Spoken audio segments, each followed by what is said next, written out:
মটর ডালের বড়া দিয়ে টক রান্না করেছি। এজন্য প্রথমে 2 মুঠো মটর ডাল ধুয়ে ভিজিয়ে রেখেছি। এদিকে একটু মিষ্টি কুমড়ো, টমেটো আর আপেল কেটে নিয়েছি। সর্ষের তেলে সর্ষে আর শুকনো লঙ্কা ফোড়ন দিয়ে দিলাম ফল আর সবজি সব কিছু। একটু নাড়াচাড়া করে দিচ্ছি নুন, আবারও একটু ভেজে নিয়ে এটাকে আমি ঢেকে রাখবো। ঢেকে রেখেছিলাম, দেখুন অনেকটাই হয়ে গেছে। এবারে জল দেবো আন্দাজ মতো পরিমাণে। এদিকে মটর ডালটাকে বেটে একটু নুন দিলাম, হলুদ দিলাম, মেখে নিয়ে ছোট ছোট করে আমি বড়া করে নেব। আপনারা নিরামিষ যদি না খান তবে মসুর ডালের বড়াও দিতে পারেন। আমি ছোট দিচ্ছি, এগুলো টকের ঝোলে পড়লে ফুলে উঠবে, খেতে ভাল লাগবে। আমার বড়া হয়ে গেছে, এগুলোকে আমি তুলে আলাদা করে রাখছি। এদিকে একটু তেঁতুল গুলে রেখেছিলাম, সেই তেঁতুল সহ জলটা দিয়ে দিলাম টকের মধ্যে। জ্যাগারি পাউডার দিলাম, গুড় বা চিনি আপনারা দিতে পারেন। ডালের বড়াগুলো এবারে দিয়ে দেব, একটুক্ষণ ঢেকে রাখবো। ঢেকে রেখেছিলাম। এবারে দেবো আমি 1 চামচ পোস্ত বাটা।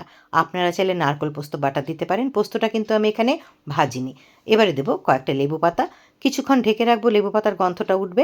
দেখুন খুব সুন্দর মটর ডালের বড়া দিয়ে টক তৈরি হয়ে গেল।